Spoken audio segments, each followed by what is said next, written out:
Hare Ram, Hare Rama, Rama Hare Hare, Hare Krishna, Krishna Krishna Hare Hare, Hare Rama, Rama Rama Hare Hare, Hare Krishna, Krishna Hare Hare, Hare Ram, Rama Hare, Jaya Radha Madhava, Jaya Kunda Bihari, Jaya Radha Madhava, Jaya Kunda Bihari, Jaya Radha Madhava, Jaya Kunda Bihari, Jaya Radha Madhava, Jaya Kunda Bihari, Jaya Radha Madhava, Jaya Kunda Bihari, Jaya Radha Madhava, Jaya Kunda Bihari. Shri Radha Madhava ki.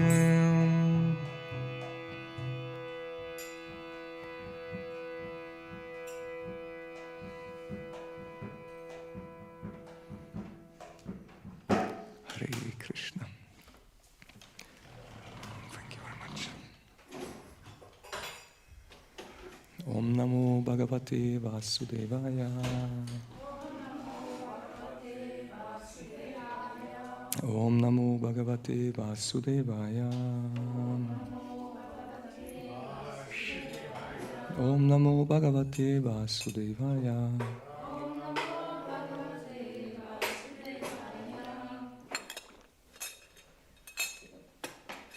So, Hare Krishna everyone. Nice to see you, all of you. More and more the Bhagavatam classes become more popular. It's nice. Okay, now we are in an interesting chapter, or so to say, in an interesting topic.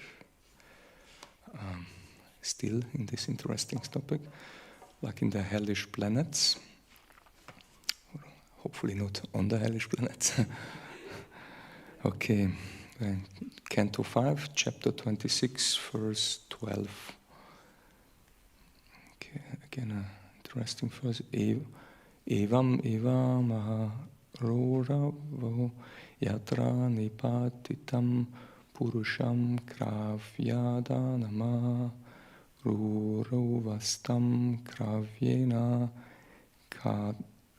katayanti ya kevalam deha haraha. Okay, sounds like something connected with the hell. Somebody like to repeat? Try to repeat. Okay. Better not. Or let's do the word by word, huh? Let's try this. Evam, dus, or does, sorry. Eva, certainly.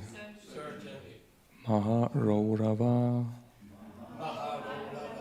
the hell known as Maharorava. Yatra, where Nipatitam, being thrown. Purusham, a person. Kravyadaha. Okay, Nama, sorry, es gehört noch dazu. Named Kravyada. Rurava, the Ruru animals. We will hear later from them. Tam, him, the condemned person. Kravyena, for eating his flesh. Katayanti, kill. Ya, who. Kevalam, only. Dehampara, intent upon. Maintaining his own body. Okay, translation and a very short purport by His Divine Grace, A.C. Bhaktivedanta Swami Srila Prabhupada Ki Jai. Punishment in the hell called Maharorava is compulsory for a person who maintains his own body by hurting others. In this hell, Ruru animals known as Kravyada torment him and eat his flesh. Jai Jagannath Baladev Subhadra Maharani Ki Shishikvarnitai Ki Jai. Such a horrifying verse. Jagannath is saying goodbye. Goodbye. Time for hell. Okay, and a short purport by Srila Prabhupada. The animalistic person who lives simply in the bodily concept of life is not excused. He is put into the hell known as Maharorava and attacked by Ruru animals known as Kravyadas.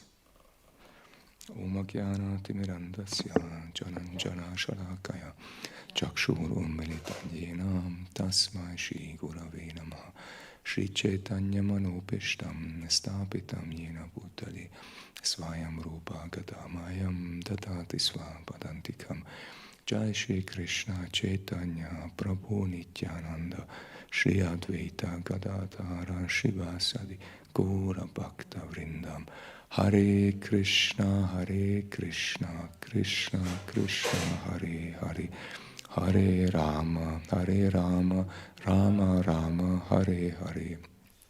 Nice. So nice to chant this mantra, huh? Hare Krishna. Okay. Again, maybe the verse. Punishment in the hell called Maharorava is compulsory. That means, this word means, I don't know if you know this word in English, but that means something like this is a must. This is not an opportunity. If you like or not, you have to. I mean, if you are sinful enough for this hell, but then it's like a must, a Pflicht. Like also translated with unfreiwillig. It's not you like to choose. No, it's like you have to. For a person who maintains, and here we hear in which cause, and when the person have to be, when it is a must for him, who maintains his own body by hurting others. In this hell, Ruru animals, known as Kravyada, torment him and eat his flesh. Here in the second part, we hear actually like the punishment in this hell.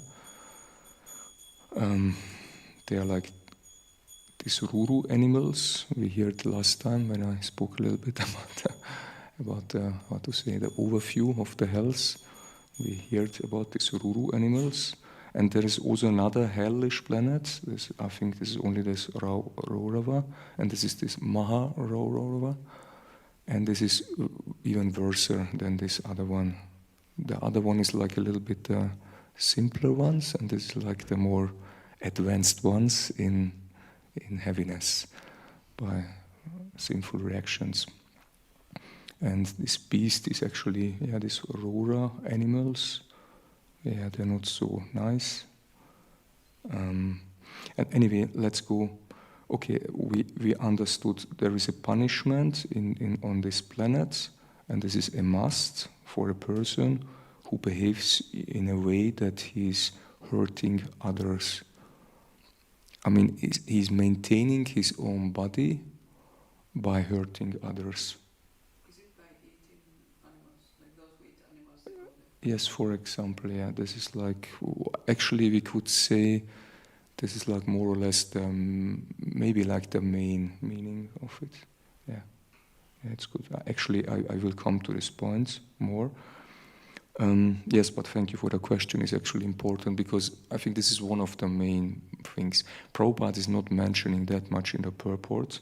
Anyway, let's go to the short purport because it's very short. Prabhupada is telling the animalistic person, I mean, it's like a hint also here from Prabhupada. He is describing the person who behaves in this way. He's animalistic.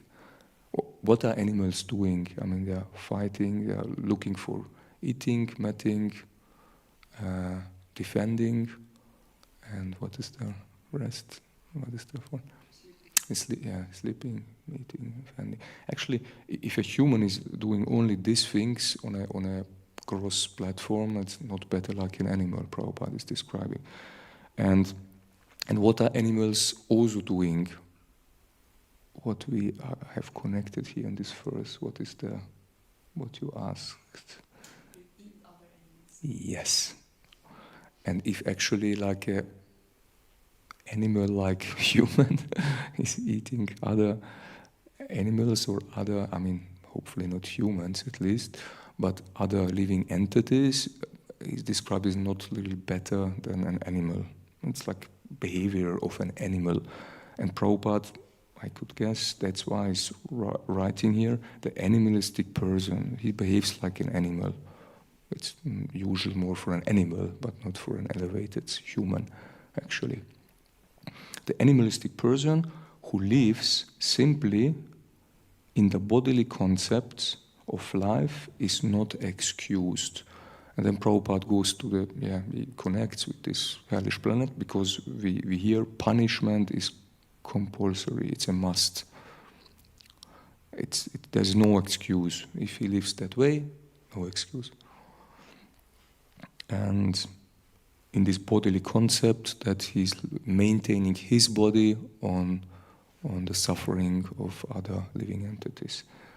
And then Prabhupada is writing, he is put into the hell, known as Maharorava, and attacked by Ruru animals, known as Kravya Das. These Ruru animals have a name. Kravya Das, Dasa. Kravya Das. Please come to the Śrīmad-Bhāgavatam lecture. Maybe they will not come. They like to eat flesh. And this is actually their breakfast maybe and their lunch and whatever.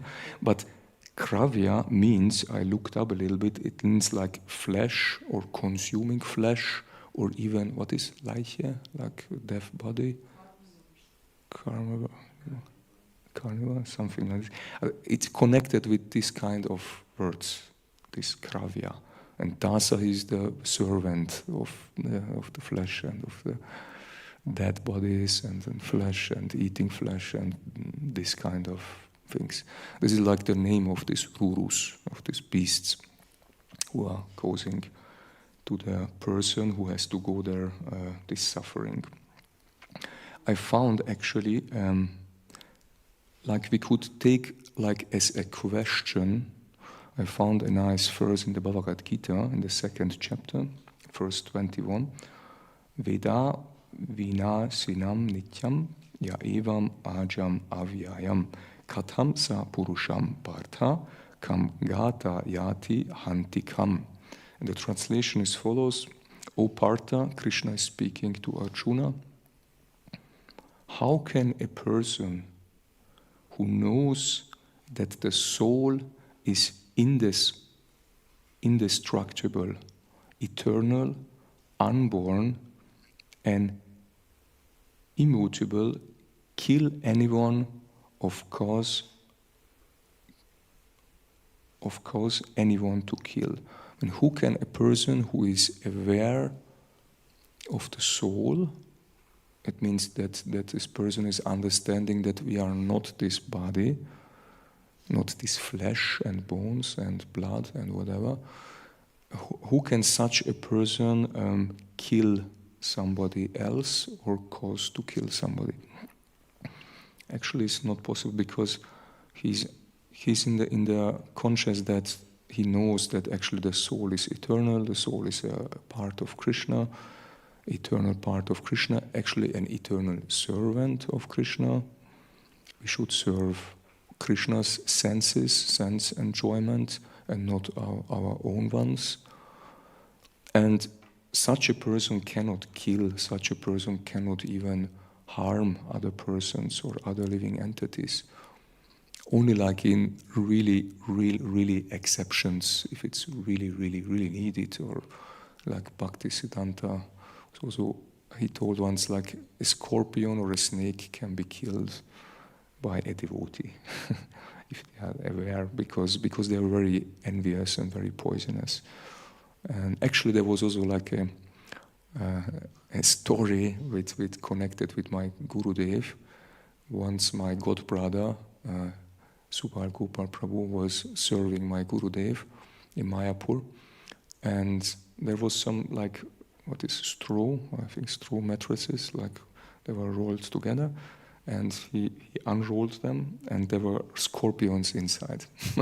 They crawled out in the room of Gurudev, and then my godbrother had to catch them, had to catch the scorpion. I can't believe, like with this whole fang. It's really not nice when they catch you. It's really heavy, and they bite you.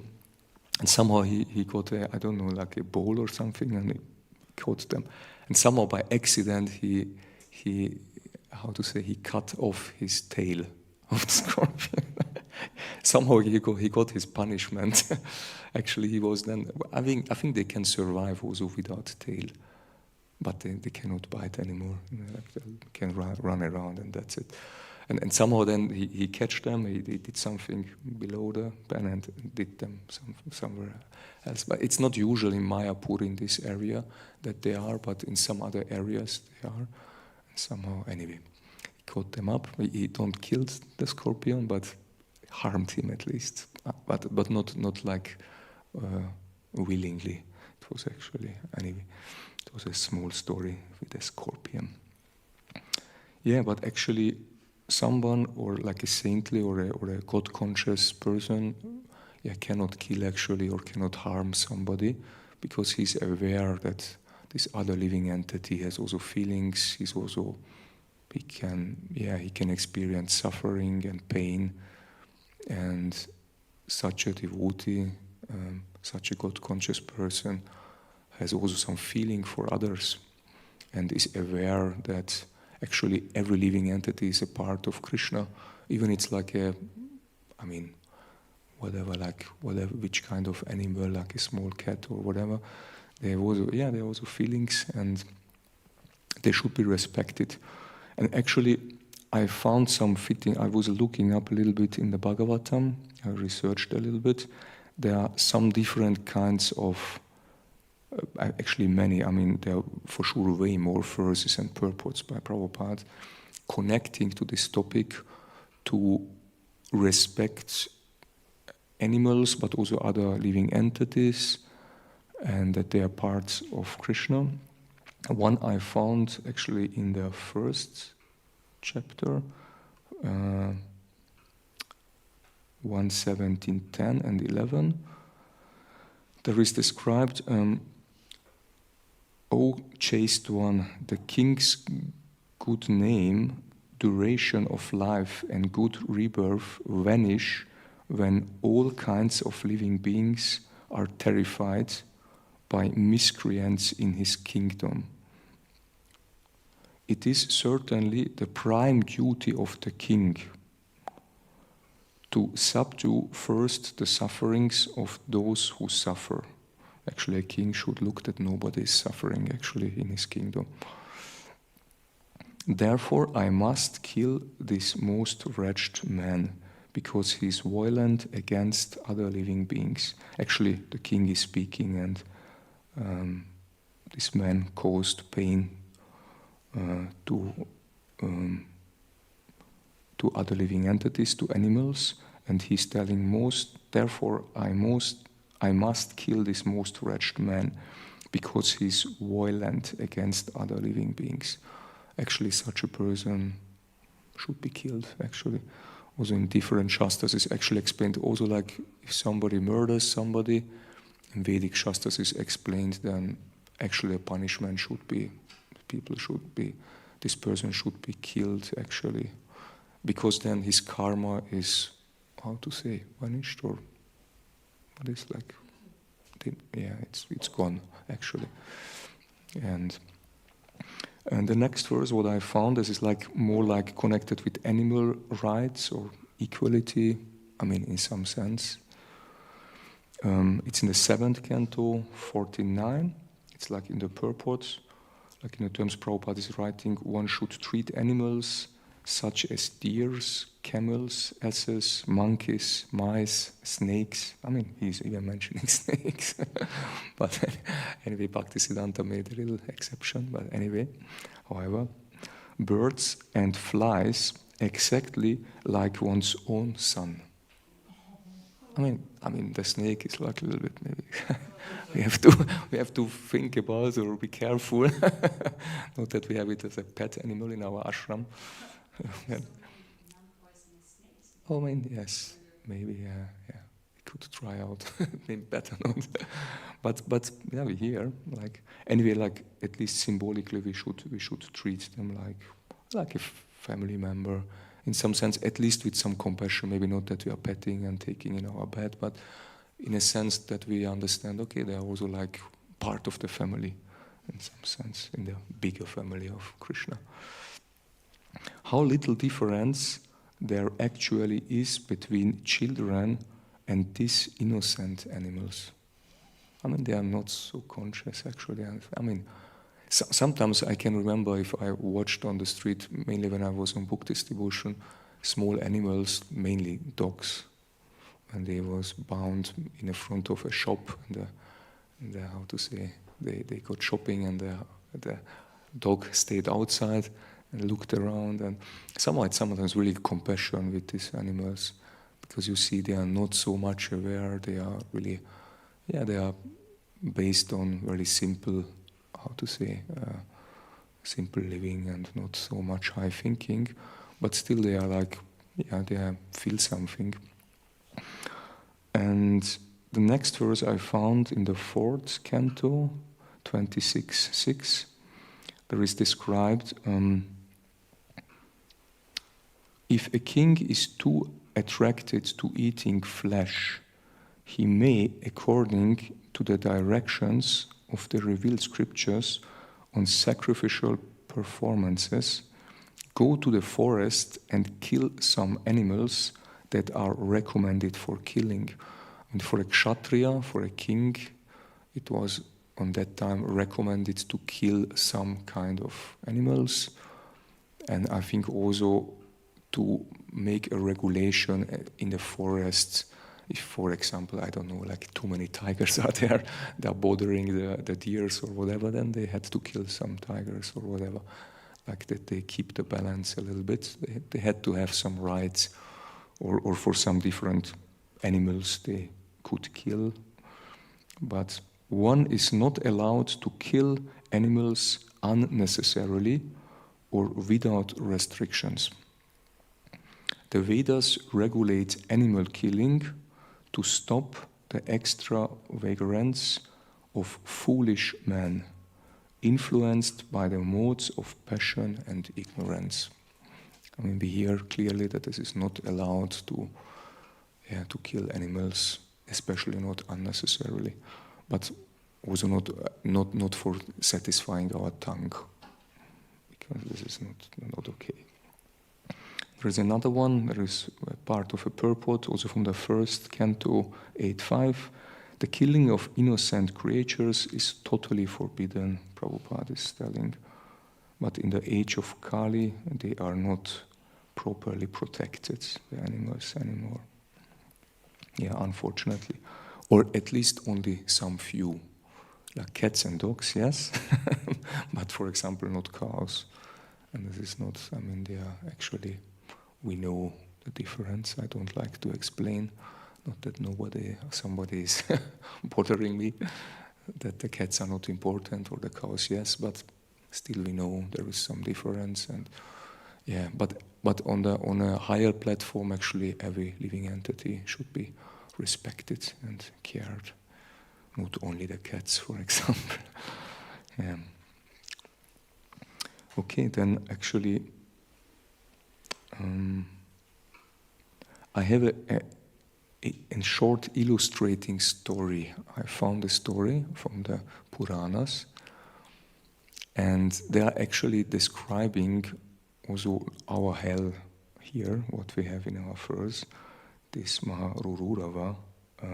And the story goes, it's between a hunter and actually some animals who this hunter are killing. And actually the story goes that this hunter killed many innocent animals unnecessarily. And on the point where he had to leave his body, actually he came in front of Yamaraj. Yamaraj is the judge for death. And actually Yamaraj told him, you took life without need of different living entities, of many animals. And actually then Yamaraj told him, now you shall understand your suffering. Because he was not aware that he's causing suffering to other living entities. And then actually this hunter came to the Maharururava, hellish planets, and then he met these beasts, these Ruru beasts. He heard what they are doing. They are eating flesh. And actually, I mean, yeah, it's like, in some sense, to understand this is important to understand that on these hellish planets, this is not an eternal life. We cannot stay there forever. And actually, we are not in our physical body there. We mentioned last time, this is only like the fine physical body. But still, the person who is there, he feels the suffering. It's like the same like in our body, but only without the material body. They don't have really like flesh and blood and bones, only like a fine physical body, but still the punishment they are still feeling. It's the same. And they're also feeling hunger and thirst and whatever, everything else. Similar like by the ghosts, they are also aware of all the necessities, but they cannot satisfy them often without this physical body.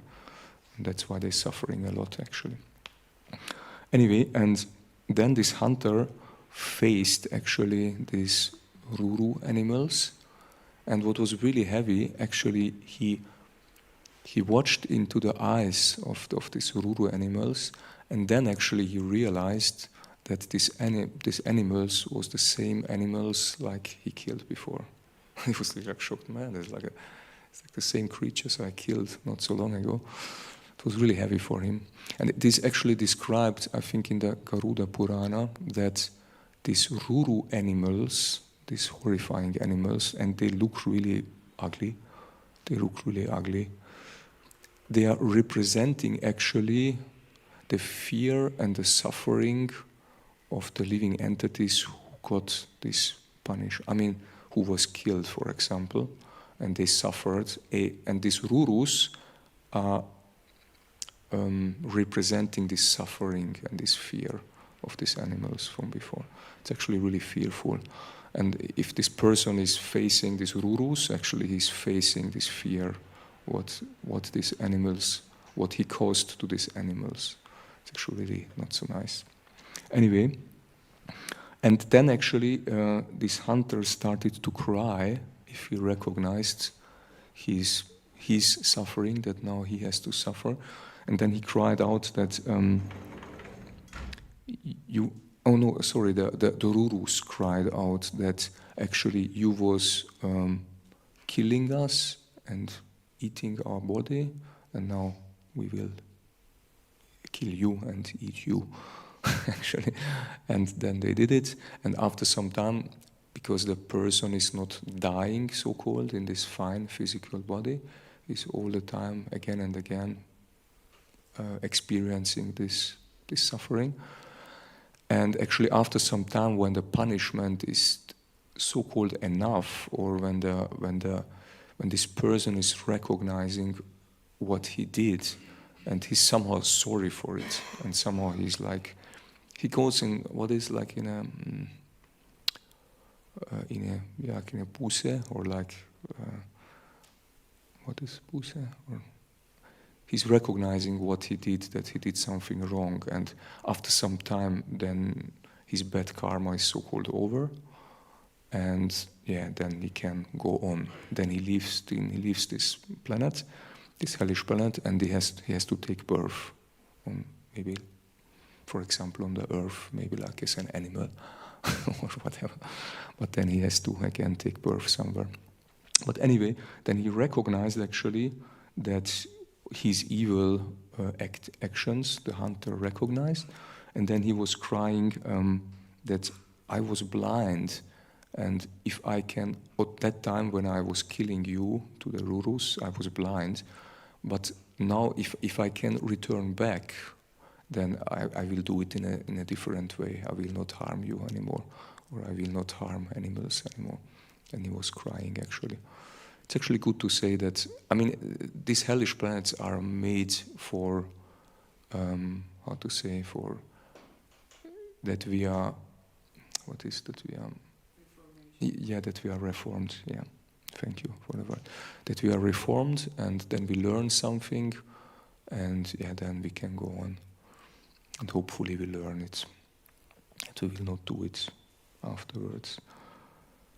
But anyway, actually the solution is actually like devotional service. That's the most important thing. I mean, we are aware of it. We can be happy, we can be thankful to Srila Prabhupada that he gave us this knowledge, that we are aware that we can become free of this circle of birth and death and all this suffering, what we have here in this material world by devotional service. If we take our so-called more or less natural position, even in this material world, in our material body, to serve Krishna, to satisfy Krishna and his devotees, then actually we can become free from sinful reactions and can step by step attain pure love to Krishna. That's actually our eternal position. And then we don't have to go to such hellish, really horrible planets. Then we can go to Goloka Vrindavan and be happy forever with Krishna. But anyway, I was also researching a little bit in Garuda Puranas, now a little bit some verses from the Garuda Purana, and also I think also Manu Smriti again and Mahabharata. There was some verses connected also to this hellish planet. And actually Mahabharata is also describing that if somebody eats flesh, then actually, his flesh will be also eaten afterwards. It's like a return. You cannot, you cannot avoid it. If you do it, then you will be eaten up afterwards. It's like laws of nature somehow. Yeah, and then the first verse what I found in the Garuda Purana is 269 to 11.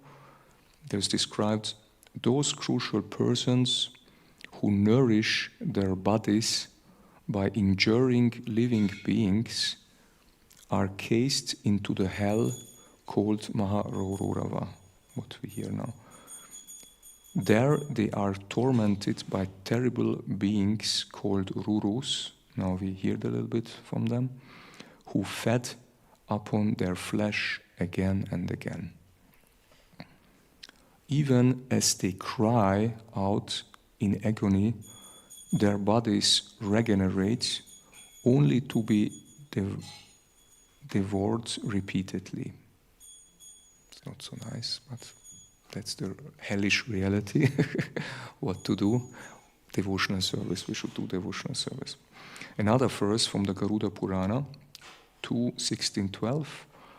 The Ruru creatures are fiery. They are very sharp, very heavy, like more heavy than fire. They are more fierce than serpents and fire. For sure, really heavy. They embody the suffering inflicted by the sinner upon others. Now we hear it. They are embodying, these Rurus embodying the suffering of these killed entities. And another verse, also from the Garuda Purana, 2:5:31 and 32. He who delights in violence, who causes fear to beings for the sake of his own body, shall experience unbearable suffering in the worlds beyond, or like in this, hellish planets. And then I have one verse from the Manusmriti, 5:45. He who harms harmless beings out of desire for his own pleasure never attains happiness, either in this life or in next. But similar verses we hear also in the Bhagavad Gita. If we live a crucial life, we cannot attain happiness, either in this life nor in the next one. And also another one also from the Manusmriti 12:55. Those who are crucial and delight in injuring others fall into deathful hells and are tormented according to their deeds. And there is another interesting verse, also from Manusmriti 5:52. Having well considered the origin of flesh, where it comes from, flesh, a body, where it comes from, and the cruciality of binding and slaying living beings, one should abstain from eating meat. It's actually also described, if we are really aware what a body is, like now regarding to eating it, not so juicy, not so ecstatic. From our viewpoint, we know this is not so really nice to eat some flesh and whatever, cut it. There is also this example often given, if you, by yourself, you should catch, for example, a pig with a knife, and I don't like to go further, and catch it and try to, and then, who would like to do this? It's really horrible. But anyway, this happens, unfortunately, in slaughterhouses. And then the people go to the supermarket and, it's so nice, like a piece of pig, and whatever, do some oil on it, and then it's actually they should be aware which kind of suffering is behind, and then I think not so many would eat. Many people who like protecting animals, they are showing videos on the street. I'm not sure. I think I'm not really watched one, but some short parts I was watching from such videos. Really, this is like worse than a horror movie. They're pulling somehow the animal. They somehow, I don't know what is a säge. Yeah, they split somehow the animals by they are living and still is. Anyway, it's horrible. There's like screaming around and there's some crane. What is a crane? They put the pieces of animals around. It looks like it's horrifying. And there's some videos, and you can watch it. Actually, if we would be aware of such horrifying videos, I think many people would not eat any more flesh. I don't say we should make it public. We should make this knowledge from Srila Prabhupada public. People should be aware, but still also such videos can help people. And there is also another one, quote from the Mahabharata. The one who seeks to increase his own flesh by consuming the flesh of others lives in sin. It's also really clear that this is not nice.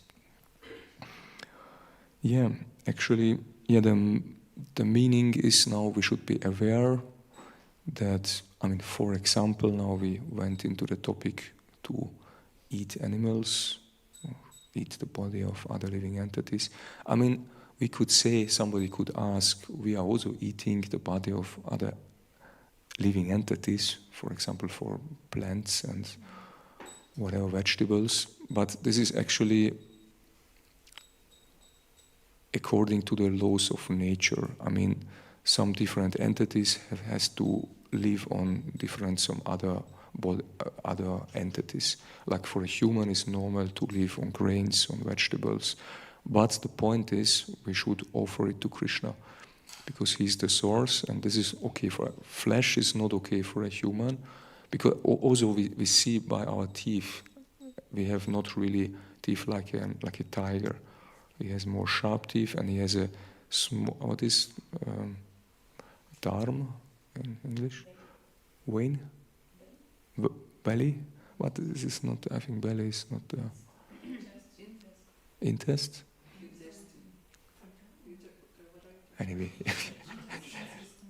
Okay. The digesting system, anyway, like somehow that is like shorter by the flesh-eating animals, like lions also.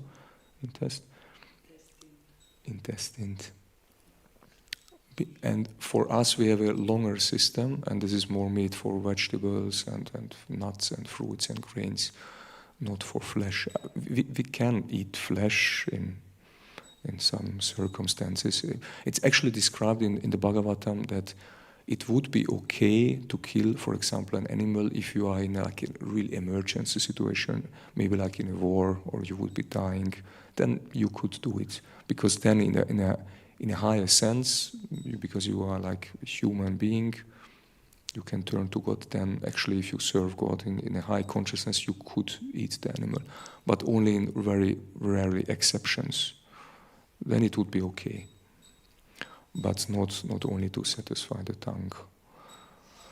Yeah, and anyway, and also if we are like eating vegetables or fruits or whatever, nuts, we should also offer it to Krishna. Then it becomes free from karma, because it's still karma. If you would, like Bhagavad Gita is describing, if you are eating something without offering it to Krishna, then still we eat sin, actually.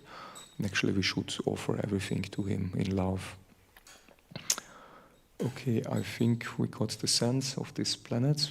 I hope it was not so terrifying. But that's the fact, it's Bhagavatam.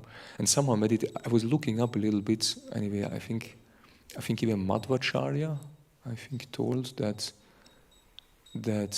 these hellish planets are really relevant.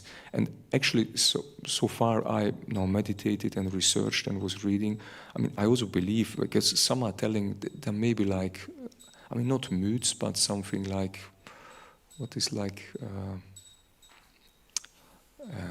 it should only scare us a little bit, but they are not relevant, these hellish planets. But actually, in many places and many acharyas is coming, yes, they are relevant. And actually, only also here from our verse, we hear that actually punishment is like compulsory. It's a must. A person who is doing such sinful activities, he has to go there. In Bhagavatam cannot say, yeah, he has to, but maybe still not. When it's Bhagavatam, and Bhagavatam is Krishna himself, actually. It's the incarnation of Krishna. All his knowledge is connected to Krishna. It comes from Krishna in some sense. Krishna cannot say something and say, yeah, it's maybe some else. I scare you a little bit, but it's not relevant. It's relevant. But we should understand, how we should deal with these topics. Okay, thank you for your attention. Maybe some comments, questions.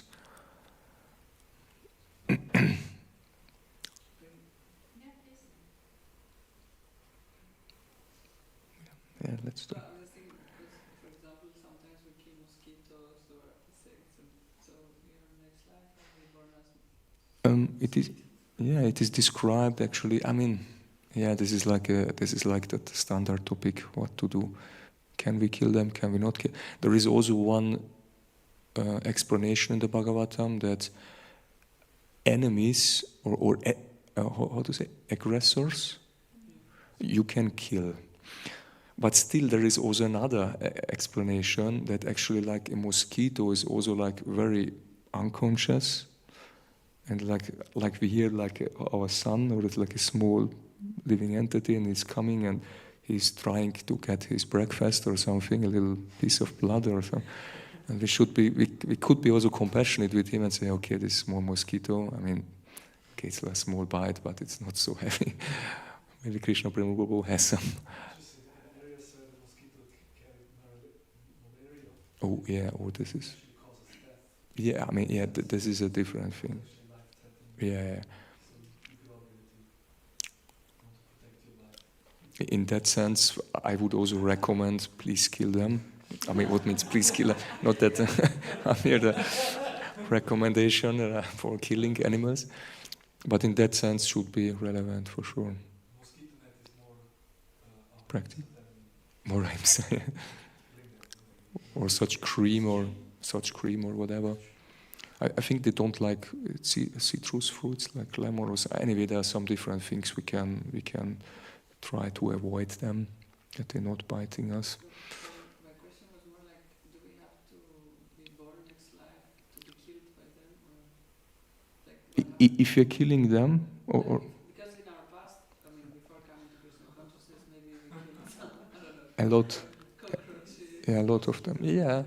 No, it's actually, you don't have to fear. I mean, normally you should get punishment for it, but because you took up devotional service and we're chanting the mantra and we get rid of these sinful reactions, that's this nice thing what we have here, that actually we are aware that we have a way, this is like the way out of this material world full of suffering. Otherwise it's not possible. I mean, like some Buddhists or whatever like to live like completely, I don't touch, I don't breathe, I don't whatever think, but it's not possible. By every step almost we are killing some entities. And this is described in some sense, I think also in Bhagavatam. If some kind of living entities we are killing almost all the time, but if it's unconscious, it is okay in some sense. People had to do some yagyas and different things that they, how to say, dass die das gut machen, that they, oder das ausgleichen. But now, I mean, we are living in a spiritual way and we are acting for Krishna, and actually everything is done for Krishna in a sense. Even if we drive a car for Harinam, how many flies will die? I mean, what we should do, they died in the mission of Sri Chaitanya Mahaprabhu. At least they have, I mean, I can be sure because Chaitanya Mahaprabhu is so merciful, they for sure get even some benefit. They died on the windshield of the Zurich temple car. I mean, I don't know, but I can guess that Chaitanya Mahaprabhu is so merciful. And yeah, but sorry. But actually, with our spiritual life, these sinful reactions will go step by step. It is described as like what is a ventilator? A fan.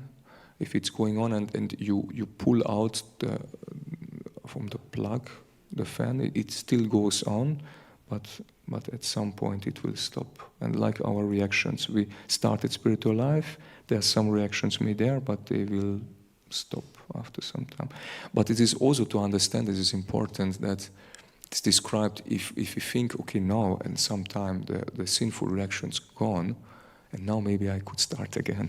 Ooh, then you have a problem again. Because Krishna is aware what you did before, and then you get it back. You can get it back. It's only like, in some kind it's vanishing, but if you take up forever devotional service, then it's gone, then it's somehow. But if you again think, maybe I could enjoy again something, or do this or do that, then you will get it back. Then it's somehow like frozen, these reactions, but if not, then they come alive again. we cannot cheat Krishna with, okay, maybe like one year I do some penance and then afterwards let's go to party and feast animals, and it's not nice. We should not do such things. Okay, Mataji? Or one of you, anyway, you can choose. One is more controversial than the other, but did I understand correctly that if we actually have still human tendencies, we just come to hell and then we get a body of a human again, and if we have already animal tendencies only, then we come to hell and Sorry, get birth as an animal. again, if we have human tendencies to... Because almost everyone is acting very sinful in that sense, but they don't have a consciousness only like animals. Like in Switzerland, many people are thinking about, Others. doing Or, good to others. yeah, I mean, it's a good question. I mean, there are so many details. I mean, we hear some topics, but I mean, we cannot take only one verse like, okay, that's it. Because there was other verses, and somehow to understand the whole picture is not so easy.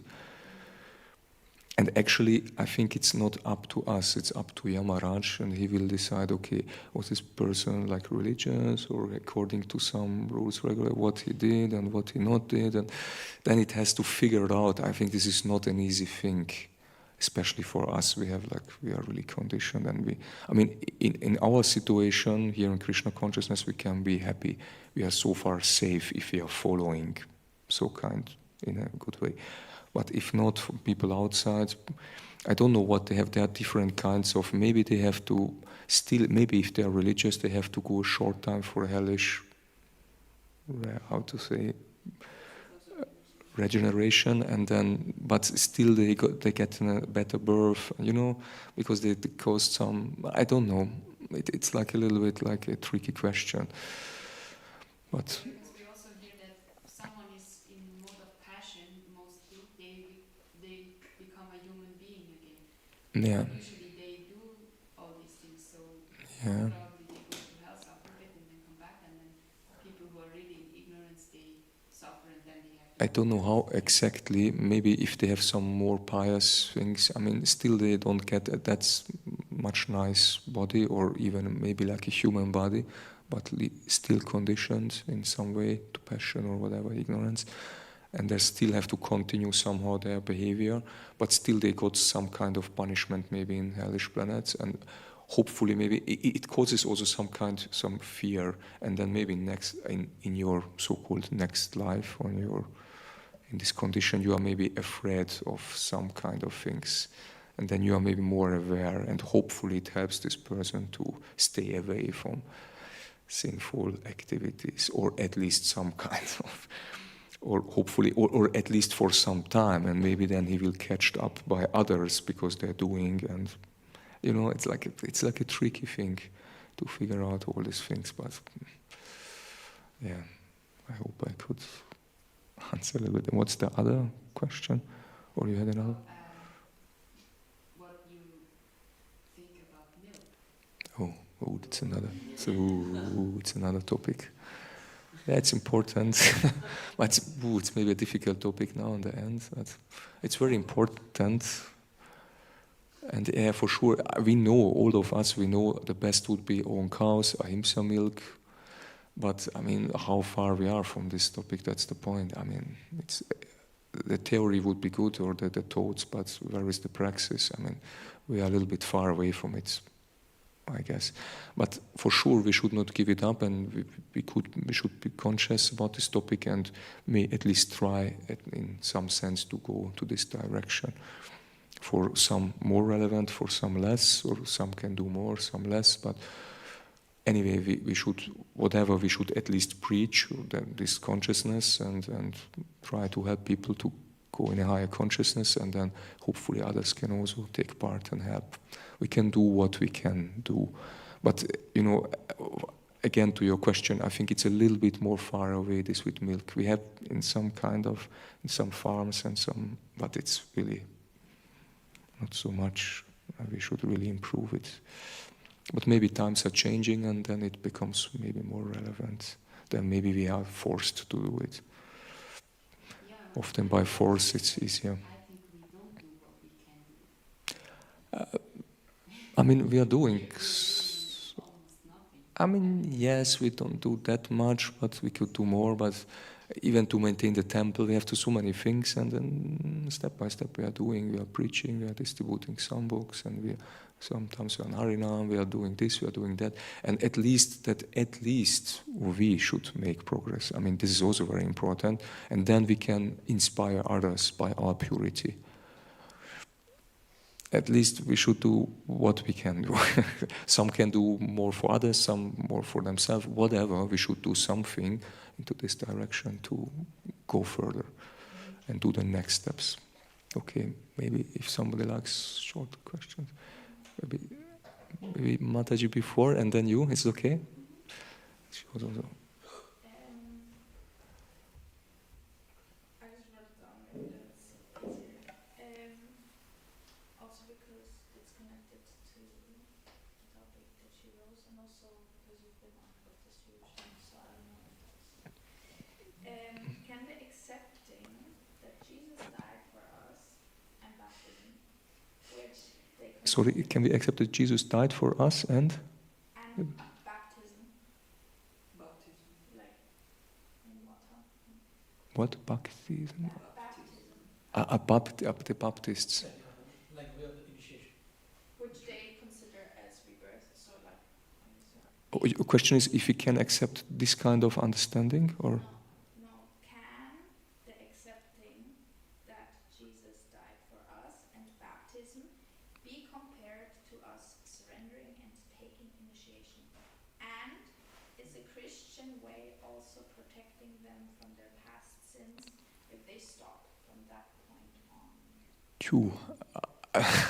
There are so many details. I not really got the real question.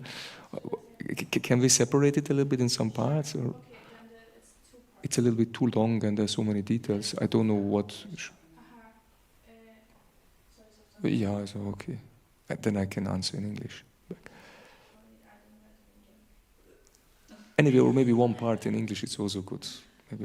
Ja, also bei uns nimmt man ja Einweihung und dann wird man erlöst von den Sünden. Dann kann man das. Here in Krishna consciousness. Ja, und im Christentum wird man ja getauft und ob das derselbe Vorgang ist. Also ob das dasselbe. Ob es verglichen werden kann, die beiden Vorgänge, zu einem gewissen Grad, wenn It's a good question. I don't like to offend the Christians. aufhören. Also nicht, dass sie jetzt zum Beispiel in ihren, weil es gibt auch das in den Regeln, die sie vielleicht haben. Ich kenne mich nicht so gut aus dem Christentum tatsächlich. Aber wenn sie zum Beispiel in den Regeln dann schon wieder Fleisch essen, dann verstehe ich natürlich, dass sie dann wieder zurückbringt, so wie du jetzt meintest. Wenn man danach trotzdem weitermacht mit den schlechten Dingen, dass dann sogar auch die vergangenen Sünden wieder zurückkommen können. That's a complicated. Angenommen, an dem Punkt würden sie aufhören, weil aus irgendeinem Grund das. Yeah. I mean, I think if they would really stop with something because they are somehow aware of it, or whatever, maybe they meet a devotee or whatever, something happens in their life, or they see such a video on the street and they are aware and they stop it, I think they can be freed from the sinful reaction. This is the question. If they're following somehow at least their path, what Jesus told them, it's also bona fide. It's not that this is not bona fide. Actually, I met once, what is, I don't know in English, Urchristen, like the how to say, the old Christians, and Urchristen, I don't know the,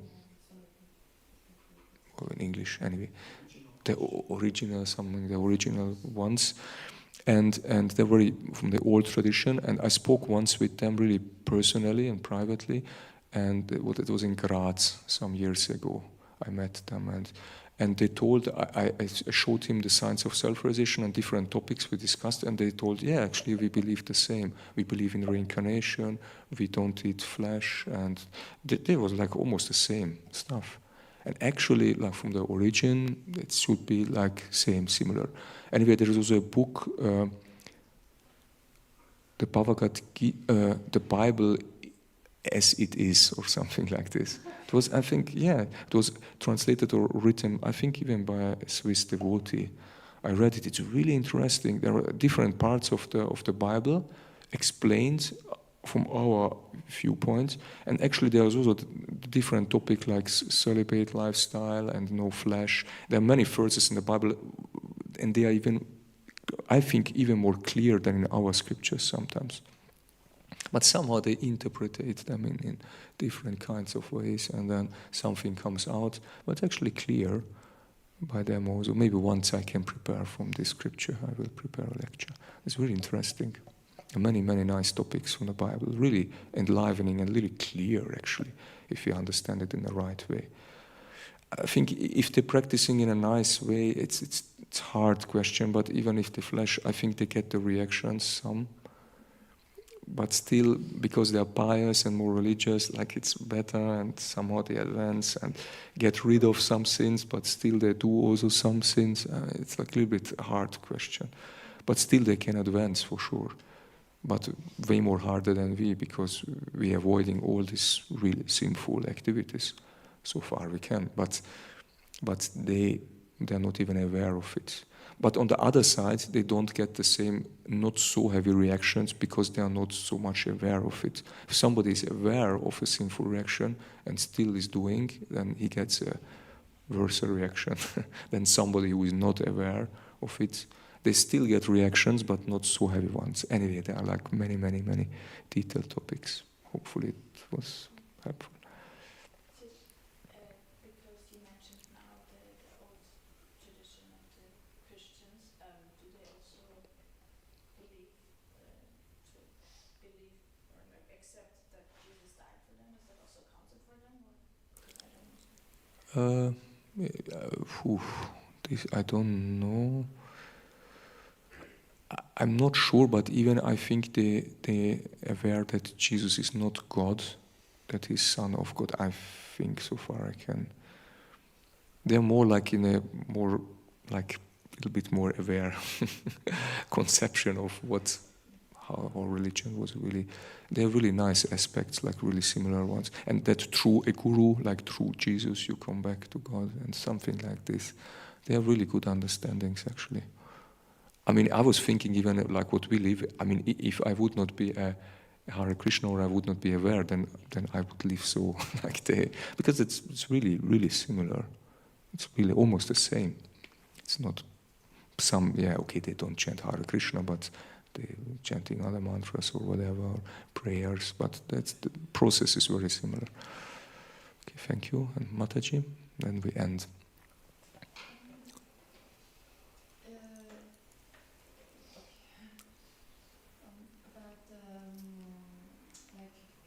I guess all of us know people who are eating meat. If it's family members or whatever, people you once met. So, what is the exact reaction of them if they leave the body? It's a good question. Oh, I mean, the point is there are so many different details what goes together. It's like you cook and you have different spice and it's a different taste afterwards. And also like these people are doing different activities and different reactions come out. It's not the same by everybody.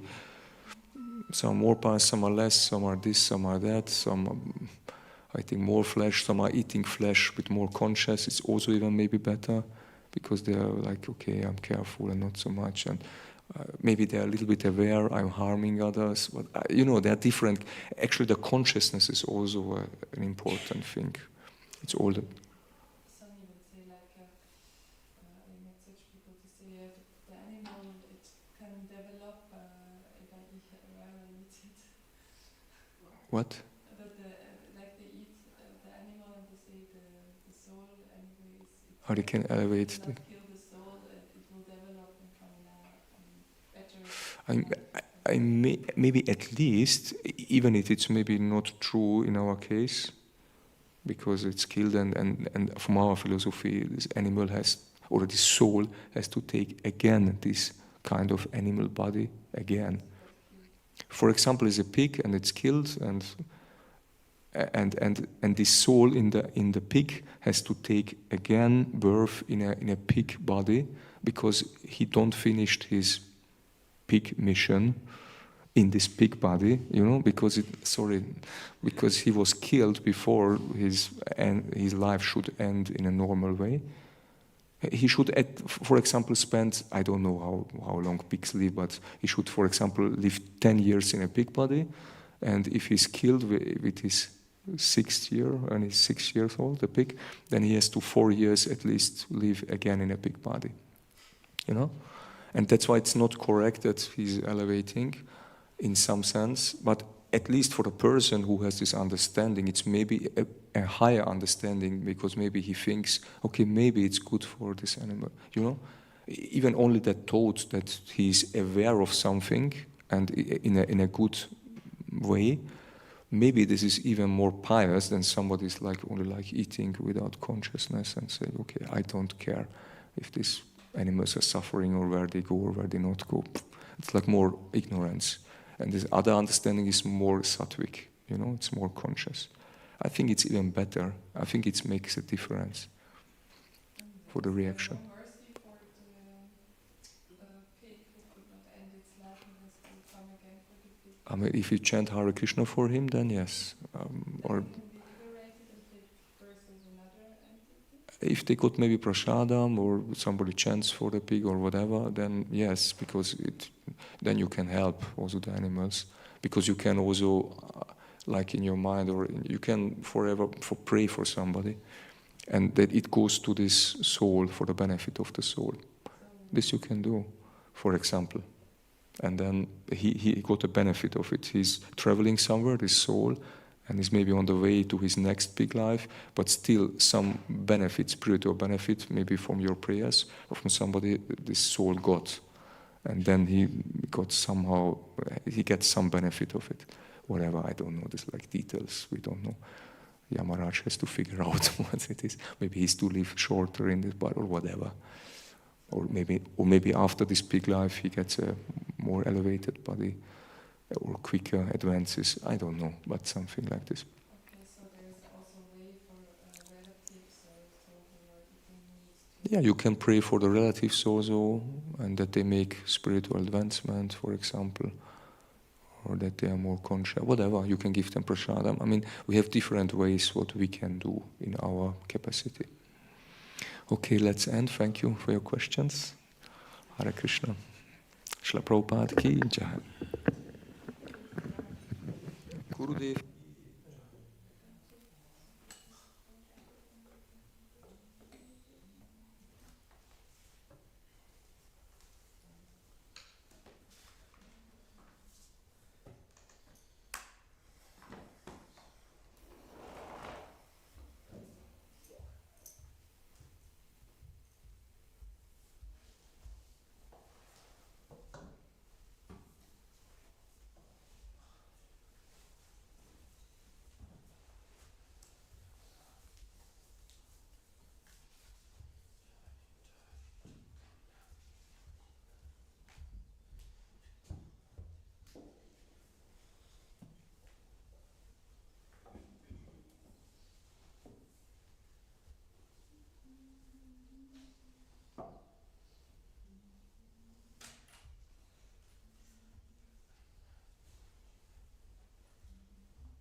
So ask Rati, she's also small. Like, you can ask Rati, she's also small. Bit shorter than But thank you for thinking of me. Rani. For hiking on Friday. If you want to. Friday, I'm coming here at 10 morning, the evening. Food shop. Okay. It's too bad. I'm cooking on Friday morning and then I'm free by 9 a.m. I'm working. Maybe I don't know, maybe on the weekend. I always work on basically Monday, Tuesday, Thursday, Friday. So it would be nice. It's nice weather. I've been like sort of hiking or like going on walks almost daily now because it's like right behind my house. It's really pretty. Yeah. What about this ocean, I don't know. You know which one I'm talking about? Yeah.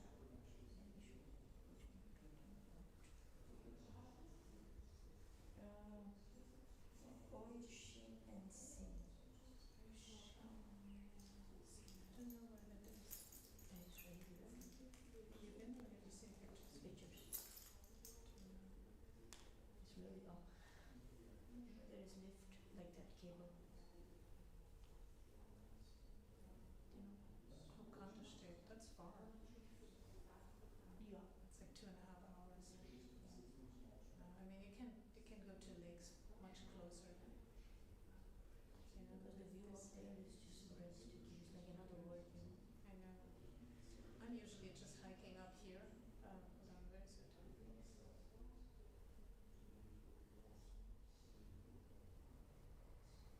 This is home. I'm just hiking somewhere up here. Whitleyback. Oh, Whitleyback, here it is. I mean, you can see the lake. It's really nice. Weekend you have Sarah? Saturday over there on Saturday. What is today? I actually have to leave, but I mean, I've come here on Friday and I'll be here on Saturday and Sunday also, but we can try to maybe find something. I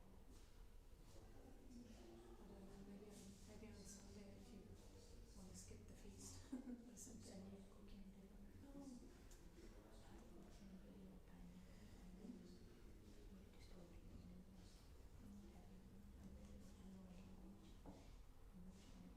My hearing is really bad. I can hear almost nothing what you're saying. You're not very happy yourself? I'm sorry to hear. The kind of arrangements we done this time. The kind of arrangements we did with the camera. Everything worked with the camera. I have to leave, but I'll see you. Maybe I'll see you on Friday here in the afternoon.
turbans, like every time I look at it, they almost like they look the same.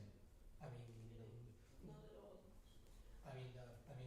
not all structure, but at least what covers the turban base. That's because the turban itself is from foam, and then the cloth especially there because you will otherwise see the foam. And if the pujari is not so good with the cloth, you can actually see the turban itself, which is like in the front. Sometimes in Bangladesh. Yeah, I've noticed. Yeah, that's. I've noticed that there's some. There's like sometimes the Peri pujaris that do turbans for blood, especially because sometimes it's on the right shape. You know, like it's a bit lower, Yeah. and you can see it kind of. But No, but you can also like if they don't put the cloth like now, then it's a little bit too much up, and then they try to cover it with jewelry because there's the foam. You can see the foam. Yeah, that's what I was thinking personally. That how come like to say there's nothing wrong to put it, but I think that sometimes they forget it, and then therefore it's just I don't know.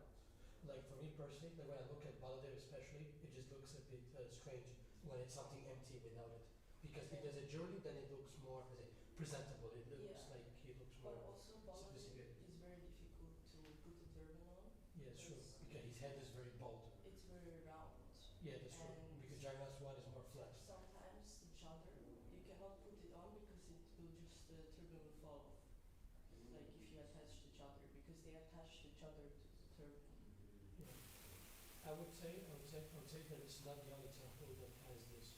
I've seen also many temples that where they have Jagannath and Subhadra that we also have to struggle that when it comes for Baladev, especially because his head is more round, that it's already very, very obvious that they can't do perfect as they can. Therefore, sometimes in some temples, as you see the three sets, you can see that Baladev sometimes turns a bit too much like this and like this or like this, or even too much like Sometimes this. you can see the turban is like this can fall off. Like sometimes Exactly, in many temples. So I would say that it's not the only temple that has this difficulty, many others also.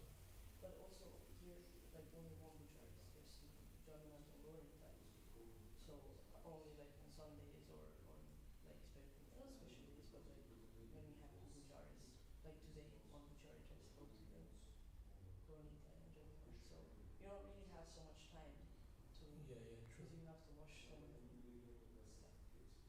Yeah, but like for Jagannath, as far as I know, what I've been observing for these days, at least it looks fittable. Like the turban, because his head is already flat.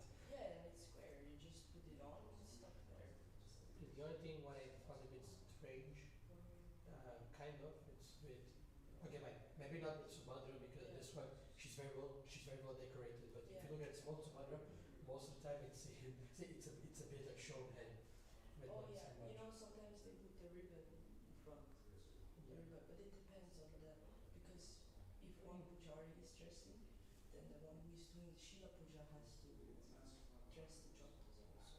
Ah, okay. So the Chota Jagannath, it's normally done by the one who does the Shalagram puja and then goes with the Varnitai. It's the smallest. Yeah, but if there's two, then I think the one who is doing Gauritai has to dress the Chota Jagannath. Okay, but that depends. Like a pujari was the first one to to finish first while the others are getting dressed. Then at least he can. It depends. Like who's fast, who's slower. Yeah, usually they put the chotas first before they put the big ones. Yeah. Yes, true. Because big ones they normally take more time. Now for small ones, I find them. Sometimes they have chatters also. Like Jagannath and Balad, not now, but sometimes they have chatters. Yeah, But they have a lot of jewelry. So, like there's a whole, you can see. Behind there's a whole box for them. And the other thing what I've been observing sometimes is with like small ones especially. Because like if you look at it about it, it already looks the same like this one. Like one part showing, but even with the small Jagannath, even sometimes the upper part is shown and all that. Yeah, the thing with the turbans, in general, it's because they ordered an outfit from India, and then not always it's in the right measurement when they get it, so they have to redo it.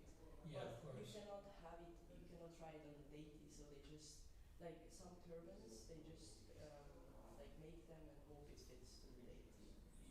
So, yeah.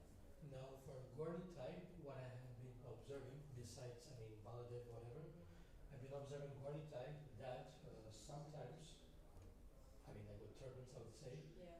like especially today, you can see that it's too low. Normally, like the forehead should be visible and the head should look round, because otherwise, like you look at them, I don't know, a bit let's say, messed up, but although they try their best, but even then, I don't know. The problem with Like it doesn't look so presentable, like the way I look at it. yeah, but Gordon One is like this, one is like that, another one is like even lower. I and- agree, but the thing is with Gordon type, he has like a swirl on his head, like just like Oh yeah, yeah, this.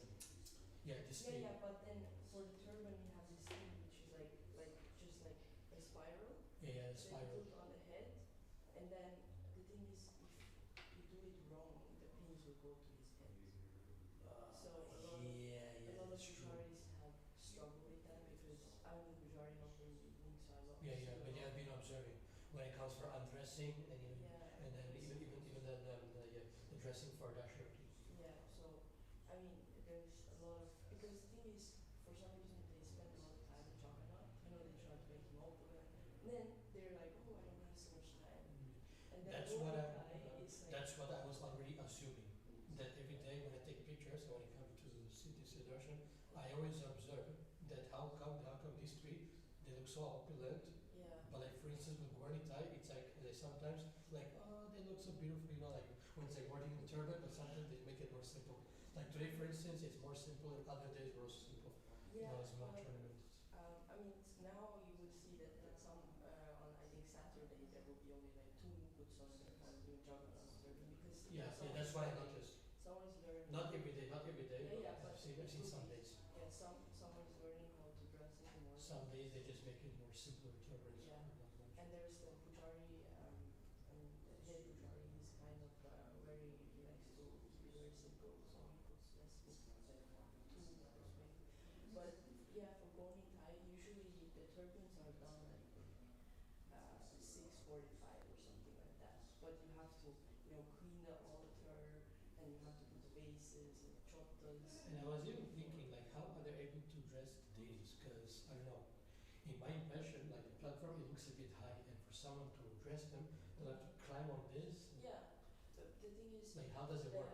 Because the platform looks too high. on the side, all the chottas go on the side, and the vases we take. Like they all go in this area. No, like there's like a hole that you open, and then there's like you can pull out some stuff. Anyway, there's a lot of space. Okay, so most of the Shiva Puja, Yes, are all mostly Shiva done Puja is here. there. and then for dressing, they go from the back. They don't go from the front. No, the wooden things in the front here. These are Yeah. you can take. It's like a them stair off. platform. No. You can take these off. These Yeah. are real attachable. Yeah, and then attachable. the bases go off, and then there's And the wooden thing also. the wooden. Yeah. The little Yeah. fence, they take it out, Yeah. and then they themselves, they go out there. Yeah, and then there's like a mat and they go on. And there's a lot of space in that. But the thing is like you have to put it all back. But in the parampara is the only thing that's not moved. Like they leave it as it is, or it is Only Prabhupada, they like put, they okay. So just Prabhupada, they kind of put aside, Yeah. except the four, not matter what it, and then it says Muslim, they kind of I put mean, it there, it's just, like and then most of the it. Panchatattva also they put down, so. So now for the dressing, like procedure, let's say, then how does it work? Like as soon as the curtains close, Yeah. then what do they begin first? Do they begin first with the Gornitai, let's say, and then Jagannath, or it's like they begin here and then here? Like if it's one Bujari, they start Like it depends. Jagannath. Okay, If it's 2 Bujaris, they both go to their own deities. okay. So if it's like one pujari, they do first with big plus small, then The small ones, if there's only one Pujari, the one who's the Shiva Puja has to do the Chottas, the Chotta Jagannath and Chotta Mhm. and Shivas. But then they usually take off all the night, like the night outfit, and then they wash the deities. Then usually they put on the skirts and everything, and then they put on the jewelry you see on the skirts, and then they put on they do the turban, and then they put it on the deity and then they put the fans. Mhm. Yeah. So that means that before they dress the big Jagannath, like let's say that first, the one that does the Shila Puja Yeah. already moves all the small deities to the side, and then Well, basically, Jota Jagannath they dress on this side. okay, this But side. Shilas and And then Guarditai plus, yeah. it's all done here. Yeah. Okay, now I get it. So like on this side, it's mostly like exclusive only for the small Jagannath plus Yeah. the four Shilas plus two. They're all being done mainly on this major, bigger space that you want to. More than just this And side. it's the same place. It's the same But place. basically there's like a hole in the altar. Yeah. It's closed and you can just pull it up. Like there's a door if you see it. Right there on the Yeah, side, yeah. there's a door and you just open it and then there's like a hole in it. So yeah. But if I remember right, then it's like if there's two pujaris, like one is dressing Jagannath and one is dressing Gauritai, then the one who's dressing Gauritai has to dress the Jota Jagannath.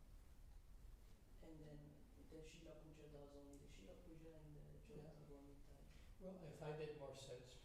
More sense in terms of, like operation in the altar. But Yeah. the only thing what I've been observing sometimes, I don't know exactly, but the thing with Subhadra, because I've seen that.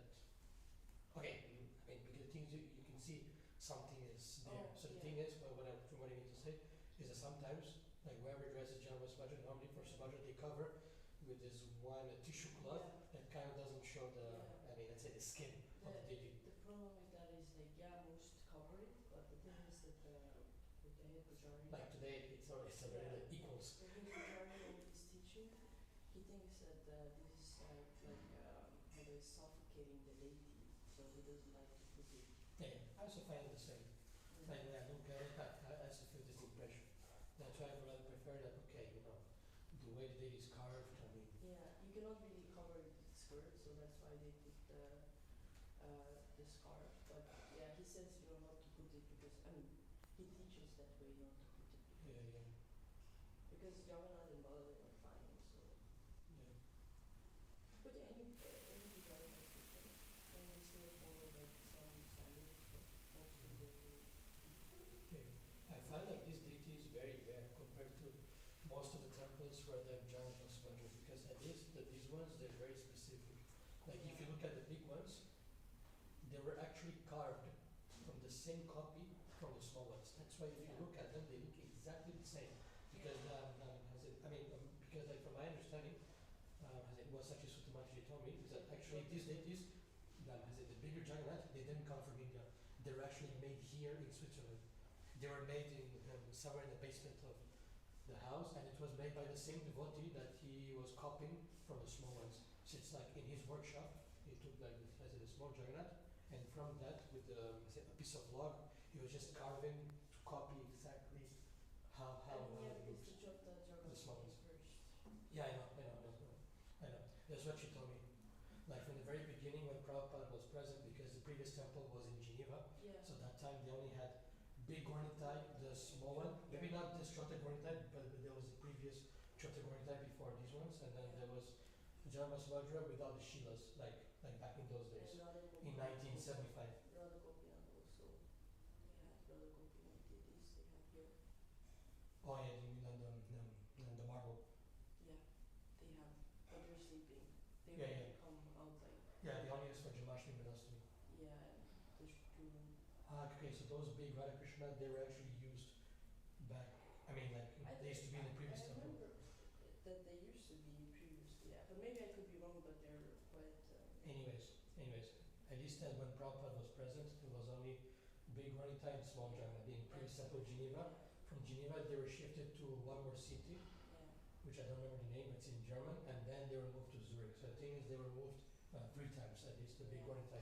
First, because that's it, the big Ranita, they actually came from India, so they arrived to Geneva, and then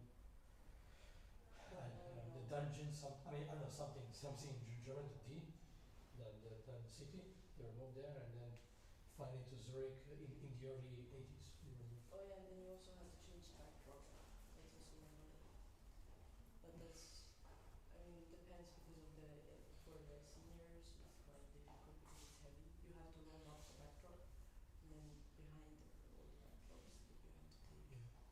So what I know personally is that this small Jagannath, even before we moved to Switzerland, Yeah. previously it was in one of the temples in Los Angeles, Los in Angeles. US. Mm. I mean the small Jagannath, Yeah, but because they were very moved specific. here and there.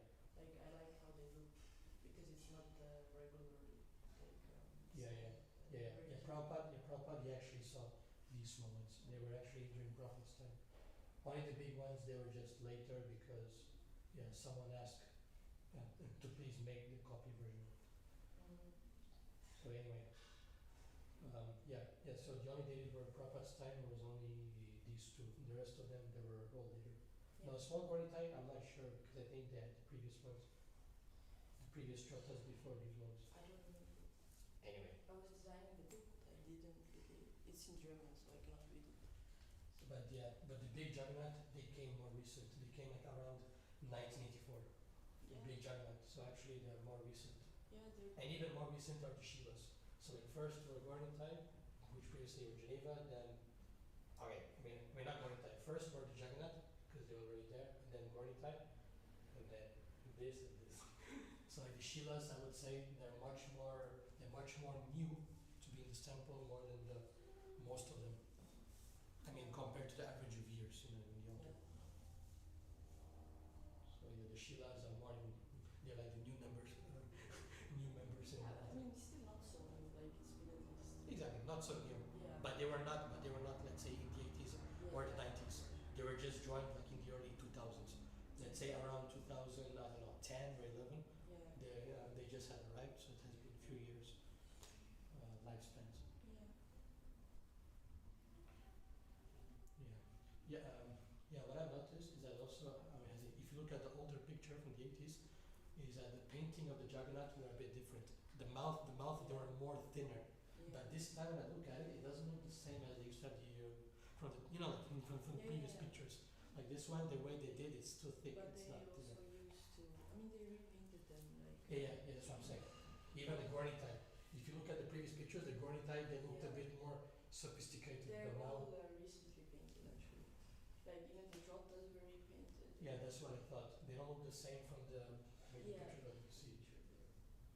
Anyways, I don't find it bad. It's just, I don't know. I like to see them when it looks original. Yeah. Like from the picture, perspective. But I mean, they have to get repaired, like from Yeah. time to time. Yeah. But I find it already obvious that when they do it, they cannot do the same as they used to, like make it thinner. So Yeah, but I sometimes, think sometimes they also don't want to make it the same. I don't know. Depends. I don't know. anyway, I find them really cute as they are. Yeah, they're nice. I like this Jagannath the most. It's just I like the one from the, the one we see in the kitchen, the one picture of Jagannath from the 80s. Yeah, but With the thin mouth painting, I find it